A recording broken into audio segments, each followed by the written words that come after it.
Joined now by Sean Fitz of Blue White Illustrated. And Sean, huge game in Happy Valley this weekend, but it feels like we're not talking about Penn State at all. All the attention's on Michigan. You cover Penn State. Where are the Nittany Lions at in all this?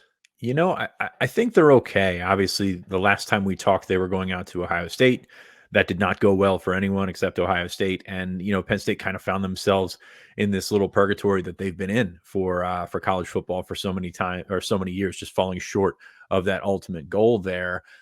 Turned around, had a close one against Indiana, which Indiana played a pretty good game, but that's beside the point. And then they went to Maryland, and you hesitate to say something clicked because it's just not really how things actually work. But the last 5 quarters, there's been a general looseness. There's been a little bit more confidence. You could see the confidence coming off of Drew Aller. And I think that makes a big difference going into this weekend. And this is a game that I thought they'd get steamrolled in a couple of weeks ago. And now you're thinking to yourself, have I convinced myself enough that Penn State has what it needs on offense to get the job done?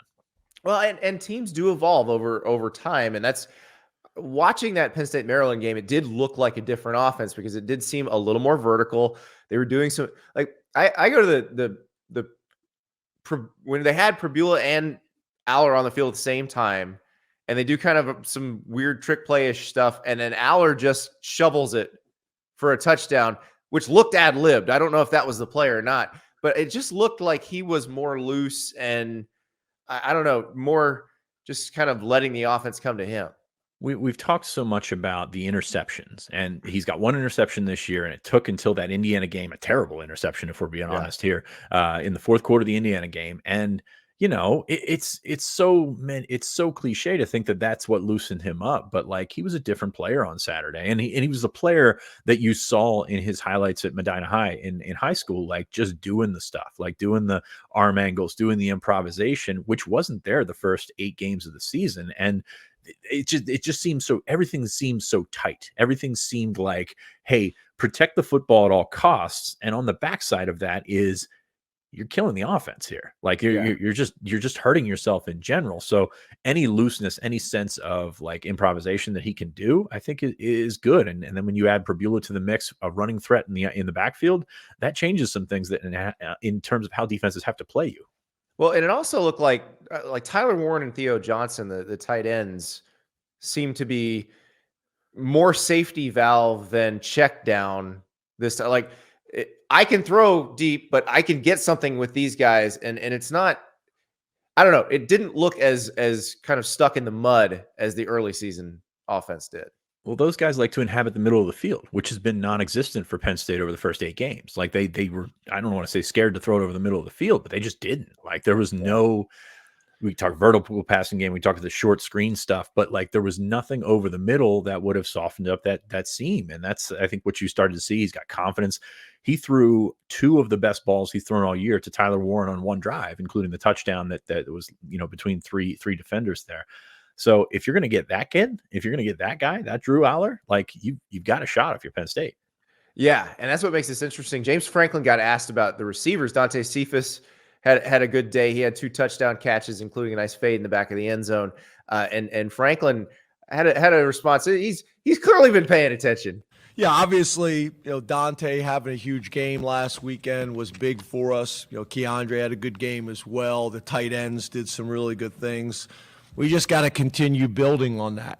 We have to continue building on that, not only this week, but then also on Saturday. We need some other guys to step up as well. We need Keandre to take the next step. We need Dante to take the next step. We need tight ends to take the next step. Because we're going to have to make some plays, in the passing game. I don't think there's any doubt about it. We're going to have to be as balanced as we possibly can with the run and pass, stay on schedule, but there's going to be times and opportunities where we're going to have to take our shots, which I know you guys will be happy about. I had to get that one. Saving that one up. Oh man, he loves that though. Like he loves the little pointers there at the end. Just that was obviously the thing that we talked about last time that I was on when we talked about chucking the ball downfield, and they've gotten a little bit looser with that, and defenses have given them a little bit more of that. But I mean, It's not fixed. Like it's not. This No. is still very much the offense that has been around for most of the season. So Maryland, is a nice cure all, but at the same time, it's a different animal than Michigan. So it's not fixed. Those receivers need to be better. Dante Cephas did step up, as he mentioned. Keandre Lambert-Smith has done some really nice things. Trey Wallace is out right now, so you still have to find your threats in the passing game. But yeah, it still continues to be a work in progress. I need to tell you about Bird Dogs. Got my fart knockers right here. Love these shorts. They're tremendous, but the weather's getting colder. Can't wear shorts everywhere. Got to wear pants sometimes. Well, here you go. The Steven Jobs, the best fitting chinos I have ever owned. And yeah, that's a liner, which means no underwear for me when I wear these because it's already built in. I don't have to wash underwear. I don't have to buy underwear because Bird Dogs builds it into the pants. They do that for their shorts, for their chinos, for their joggers. Now, you can get them online too if you're not brave enough to live the commando lifestyle. But trust me, when you live a life of maximum efficiency with Bird Dogs, you will never, ever go back to normal pants. Use that promo code STAPLES, birddogs.com/Staples, promo code STAPLES. You get a free Hydro Flask style bottle with your purchase. birddogs.com/Staples. Shorts, pants, joggers. They also got polos. So they got your torso covered too. Stock up at Bird Dogs. That code is STAPLES. Well, and you mentioned Aller being more willing to take risks after throwing that first interception. They're going to have to take risks in this game. There's just no other way because this defense is too good otherwise. You can't beat Michigan without taking risks, and you can't beat Ohio State without taking risks. And they saw that firsthand, and did not do that thing when they went to Columbus. And so you would like to think that that's where the mindset is. Everybody's a little bit more settled, more comfortable. The points are kind of irrelevant here because Penn State was averaging 41 going into Ohio State, and there were still clearly issues on the offensive side of the ball. Now, like if you loosen up a little bit, you get Mike Yurcich to be comfortable with those calls. You get Drew Aller to be comfortable with those throws. You get those guys that are actually making the plays on the outside.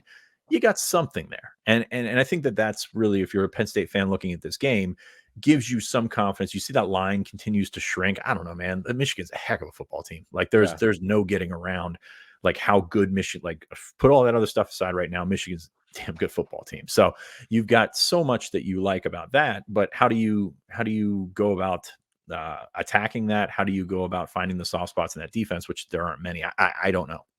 Well, let's talk about the more established side of the ball for Penn State. The defense is going to be the best that Michigan has played so far this season, and maybe the best that Michigan will play this season. J.J. McCarthy's been great. Their run game has not been as dominant as last year, but still pretty damn good. What does Penn State need to do to slow them down? Well, I think for most Penn State fans, the scars of last year when Michigan came out in the second half and just ran all over them with those two fantastic running backs are still there. So, like, you can say Michigan hasn't run the ball well, but that's not going to convince Penn State fans that Michigan can't run the ball. It's going to be a good offensive line, good backs. Well, the general Michigan machine is going to be what Penn State fans are afraid of. McCarthy's the X factor here. I mean, that guy can move around. He can do some things. He can make throws that Michigan quarterbacks in the past sometimes have not been able to make. And I think that that's what makes it so such an intriguing matchup here. Does Penn State get Chop Robinson back? He's missed the last 2 weeks after leaving that Ohio State game early.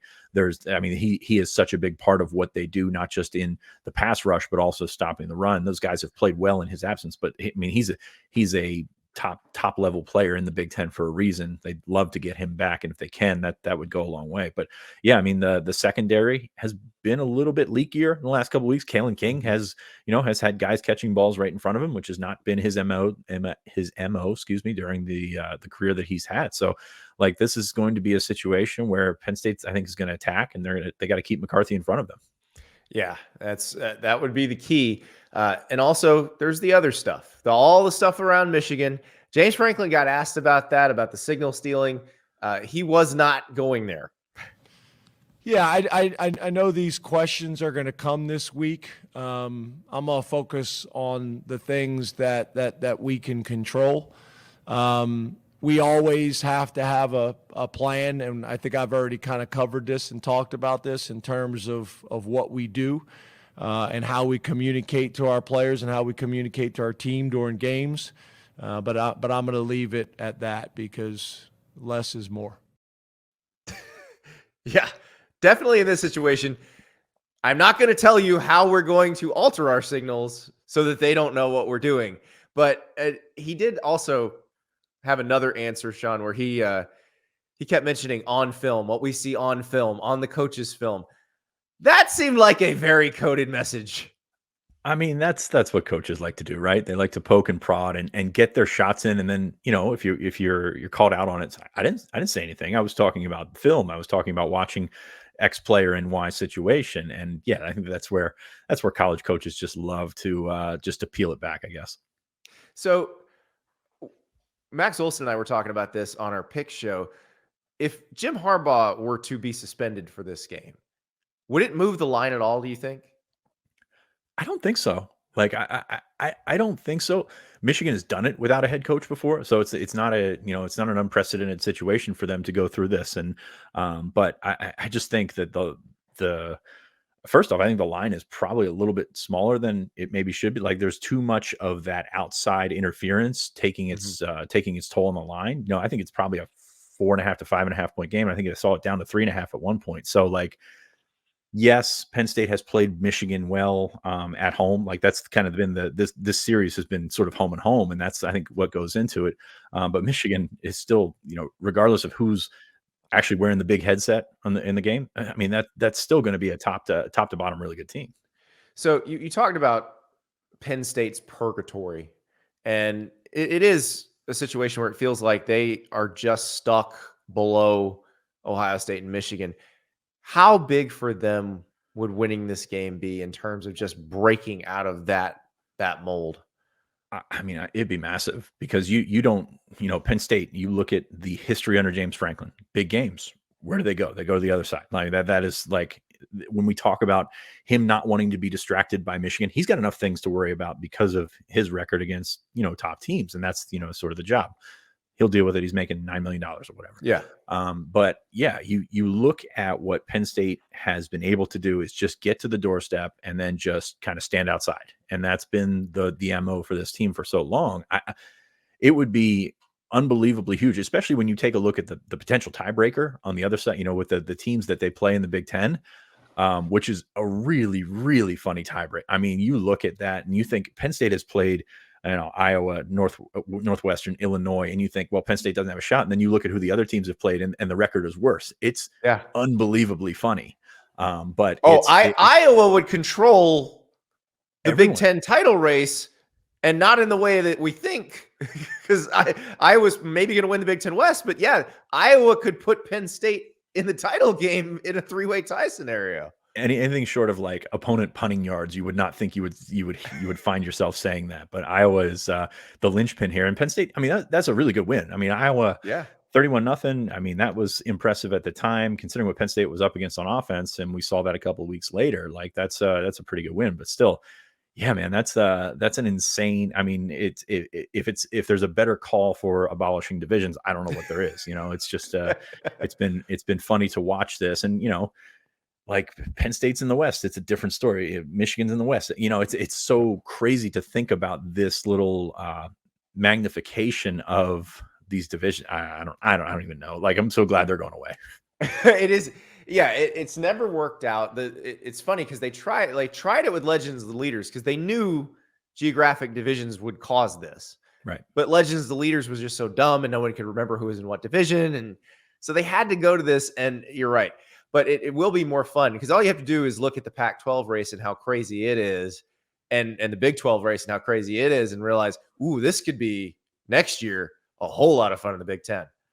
Can't wait. Like, it's going to be wide open, and it's going to be, teams that are going to have to clash styles and like maybe take a step back because of it. Especially look at those teams out west. I thought Penn State Utah was going to be more of a game last year, and Penn State was by far the more physical team, and they were third or fourth most physical team in the Big Ten last year. So it'd be very interesting to see. And then you've got the flip side where those guys are throwing it all over the place. So it's going to be fun. I mean, I think it's good for college football viewership. You look at the schedules that they put out last week, and those are some pretty tough, like you say that as a fan, pretty tough matchups, but at the same time, pretty intriguing viewership numbers are going to come from that. So I'm really excited to see how this goes, especially from a guy covering Penn State since 2006. I mean, you're sitting in the second or third chair all the time, like, and it's tough to they've been to Indianapolis one time, and it's kind of tough to deal with that if you're Penn State fans. I would love to go back to a Penn State fan who's watching LeVar Arrington play and tap him on the shoulder and be like, so in 2024, you'll play UCLA at home and then at USC in consecutive weeks, and those are conference games. It's crazy. I mean, it's so different. It's so, I mean, it's where it's going. I mean, you've been talking about this for years now. Like, this is all where it's going. It's not geographical. It's economical, I guess you would say, instead. And it's, I'm open to it. It's just, I'm not going to miss the trips to Iowa City and West Lafayette as much as I'll enjoy the trips to Seattle and Eugene. Yeah. The restaurant scene in Seattle, slightly different than the one in Iowa City, though I am partial to hamburger and number 2. They'll put gravy on anything if you ask. So, I mean, what more can you ask for, really? And someone will probably be trying to get you to vote for them. And you'd be like, I don't live here. I'm not in the caucus. It's okay. That's the best way to handle that. Yep. Sean, thank you so much. It's my pleasure. Thanks for having me on, Andy.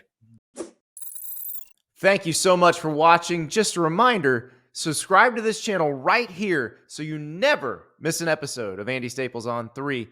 And oh, by the way, watch all the other great videos on the On3 Sports YouTube channel.